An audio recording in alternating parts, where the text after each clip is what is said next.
Welcome into Week 10 of EndZone. Our game of the week has big-time playoff stakes. Amory at the Red Raiders of Shannon. You won't want to miss those highlights. Could the Starkville Yellow Jackets get it done at home in a district game against Madison Central? And the West Point Green Wave look to stay cruising at home against Pontotoc. WCBI Sports EndZone Show is brought to you by Jax, Carl Hogan Toyota, Wade Incorporated, Southern Housing, and Clark Beverage Group. It's Week 10 of EndZone. We thank you so much for staying up late with us. John Sokoloff and Cam Dyer hanging out with you. We had a lot of great games tonight. Games split up now at this time of the year, Thursday and Friday. We'll get to that in a moment, but our game of the week really was an obvious choice, Amory and Shannon. Absolutely. First of all, great to be back on the desk with you, John. Happy to be here. But yeah, I mean, Amory, Shannon, big-time playoff implications here. Win, you get to host a playoff game against Kosciuszko. Lose, you have to go into a hostile environment at Houston. So this one isn't a playoff game. Your season's not over, but it means a lot going into the playoffs. We know how much home field really does matter in November. Exactly. And on one side, you have a Shannon team with Ken Tops in the first year. They had won 3 in a row, looking really good with quarterback Trey Spurgeon. Looks like they're building something. On the other hand, a team in Amory that has 4A state championship, not just aspirations, expectations, which is huge for them. And also, you don't want to play a team like that coming off a loss. They lost to Ripley last week. Could Shannon take care of business despite Amory losing a game? They haven't lost back-to-back games since 2021. Let's find out. WCBI's High School Football Game of the Week is brought to you by Carl Hogan Toyota in Columbus. GR86 from our friends at Carl Hogan Toyota. Cam, this is a nice whip right here. I'm just going to tell you, probably the sportiest car we've gotten so far, and I don't think that's much of a debate. Drove like a charm. It's pretty sick. Yeah, big time. Thank you so much to Carl Hogan Toyota. Also, Jax, our sponsor. The food was delicious tonight. They feed our crew every week. All right, Amory, Shannon, Trey Spurgeon. First drive, wasting no time. Amory and Wilson, a big gain over the middle. Nothing came from the drive, though, so Amory takes over. Cam, this play was nuts. Braden Moranto gives it over to Elijah Spratt. There's a fumble. He picks it up. He's like, you know what? A receiver's down there somewhere. Number 0, not on the roster, but makes a nice play here and moves the chains. Do you think Brooks drew it up like that? Yes, I do. Absolutely. I do. Hey, look. He's a great coach. Come on, we know that. You get gutsy road wins. That's how you got to do it. All right, a little later on, Spurgeon dumps it to Damari Shannon, and he does the rest. A huge touchdown here. Extra point, no good. Shannon up 6-3 at the break. Big time block by the wide receiver, too. Yeah. Gotta love it. You got to give the credit to, the not as flashy plays, but it was all Amory in the second half, winning it 27-6. All right, Madison Central and Starkville, senior night, 7A action. Let's do it. Second play, Jay Stevenson getting on the board. Man, is he fast. So many weapons on this offense. Trey Petty, Stonka Burnside, Jay Stevenson, 6-0 Starkville. You have a state champion Starkville team, and then you add Jay Stevenson. Seems a little unfair. And then you have an Illinois head coach, Brett Bielema, watching, Illinois commit Trey Petty. Madison Central's quarterback here keeps those chains moving, but Starkville gets the ball back. And we just talked about Stonka Burnside, a 43-yard touchdown on the play. Starkville goes up 14-0 with 2:36 to go in the first. I bet Bielema liked what he saw from Trey Petty there, dropping a dime in there for Stonka. Well, if he loved that, he's going to love this even more. Petty dropping back. You can't let open field opportunities happen when this guy's got the football in his hands. He makes it look easy. No wonder Bielema's got that pipeline of Starkville High School, 2 Illinois quarterbacks going right now. Obviously, Luke Altmaier. And now Trey. Petty's going to be the next one. And Starkville won this game big time, 39-7. All right, let's get a score in here for you. Oxford, 4-0 in district play, beating Louisville 35-28. Big time there for the Chargers. That's good for them. All right, let's get out to Columbus, taking on Vicksburg. Picking up in the third quarter, Gators up 22-8. The give is to Sean Williams up the middle. He breaks away for a big gain, finally being dragged down inside the 10. And just a few plays later, DeKyron Henderson bullies the defender, falls that into shoulder. the end zone, 4-6, man. Those defenders, I don't think they're expecting a quarterback to lower the boom like that. Falcons go for it. Williams punches it in, cutting the deficit to just 6, and here come the Falcons. Okay. Well, they need a big stop. Gators in the red zone. Columbus Big play for them, and guess who it is? Williams doing it on offense, doing it on defense in the where do you think you're going? For the tackle for loss. That sets up a 4th and 11. Vicksburg elects to go for it, and Ronnie Alexander finds a wide open Colin Johnson for the score. 2-point conversion's good. Gators lead 30-16, and they hold on to win it 36-24. Quick score in here for you. Our sales guy, Bert Sparks, a Saltillo guy, a Saltillo's man, if you will, but his Saltillo Tigers falling to Grenada, 42-7. Sorry, you may Bert. have to check in on him. See if he's okay. Absolutely. Out to West Point, taking on Pontotoc. On the first offensive play for the Warriors, Cortland Pass with the QB keeper, gets the edge, and turns on the burners. Did I mention he's also just a freshman going out there against that West Point team, showing out before finally being dragged down in the red zone. Just a few plays later, Pass finds Isaac Patrick on the outside. He wins the foot race to the end zone. And just like everyone expected, Pontotoc takes a 7-0 lead over the Green Wave. Of course, that's right. But here come the Wave. On a 2nd and short, Colt Whitaker fakes the handoff, tricked me and the Pontotoc defense. He's in the open after the bootleg, takes it to the house, knotting things up at 7. And a little later, after they got a big stop on defense, first play of the second quarter, Caden Daniels follows his blocks, rumbling in for the score. PAT's no good. Man, West Point leads so 13-7. He's so good. Celebrates with the fans. You gotta love him. Big time Florida commit. They win it 34-7. More scores for you. New Hope falling at Lafayette, 50-7, and Itawamba top Tishomingo County, 41-14. Cam, take me down to L-Town. Let's do it, and I don't even think it's much of a debate. The 4A state champion favorites hosting Greenwood second quarter. They're already up 28-0. Xavier Hunt finds Zarian Haynes on a swing pass. He breaks a couple of tackles. He's got room. Finally dragged down just before the goal line. He's upset about it at the 2, but later on, he gets rewarded. Gets the ball again, goes into the end zone for the score. The PAT makes it 35-zip. Heavens to Betsy, that's a lot of points. Yeah, you don't mess around with Betsy. No. 4th down here for Greenwood now. They're punting back to Louisville. Zarian Haynes is going to field it and pitch it back to Jakevius Goss. He's got a ton of running room now, and he's again tackled inside the 5-yard line. I think that play was drawn up. I really, really do. They called it you got gossed, not Moss. You got gossed on that one. Goodness gracious, John. You're the best with those. To cap it off, Jalen Hoskins gets it, walks in for the score. Louisville extends the lead to 42-0, and they weren't done. They win it big time, going up 68-0, That's a lot of points. I was trying to count in my head. That's why. My goodness. Holy smokes. All right, Houston, Caledonia. Cavaliers down 27-10, but they're threatening deep in Hilltopper territory, and they're able to punch it in for a touchdown. So, okay, Caledonia now down 27-16, a little bit before the half. If Michael Kelly and company trying to get some momentum, right? If that doesn't epitomize Caledonia football, just punching in from the one, I don't know what does. Yep, their games take, not a lot of time because of a lot of rushing yards and touchdowns. Speaking of rushing, this was a kickoff return, kind of a rush. All the way into the end zone was Bart Starks and just killed the momentum, 34-16. So could Caledonia get something going again before the half? No. Will Eccles with a huge sack. Houston led 34-16 at the break, and Houston wins big, 60-23. Will Eccles there, Southern Miss commit. Yes. Big-time player. Big-time players make big-time plays, and he'll be doing it down in Hattiesburg. New Albany top Ripley 28-10. Ripley's first loss, I think. Yeah, that's huge because they beat Choctaw County, Winona, a lot of big wins for them. Amory last week. Big win for New Albany. Byhalia falling to South Pontotoc 14-6, and Senatobia beating North Pontotoc 35-0. All right, coming up next year on EndZone, the Noxubee County Tigers. They won 3 of their last 4. Could they make it 4 out of 5 against McLaurin, East Webster, Nettleton, Wolverines, Tigers? A classic matchup, and also Eupora and Choctaw County in a 3A showdown. Don't go anywhere. We got plenty and more highlights for you tonight.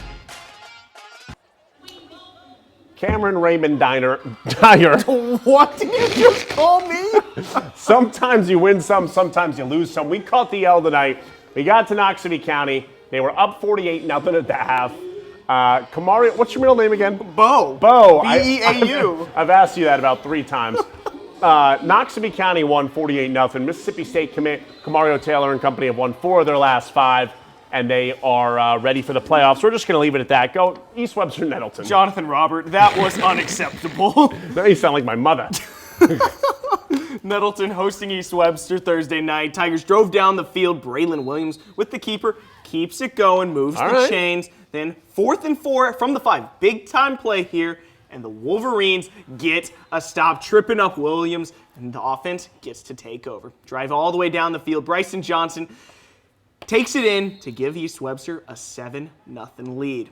On to the second quarter now. The Tigers punt, and when we're showing punts, something usually big happens. Yep. Johnson catches We're not showing fair catches, folks. You pay good money for this content. That's right. He catches it, goes all the way down for the return, 14-0. Top 5 play nominee, if I've ever seen one. Definitely.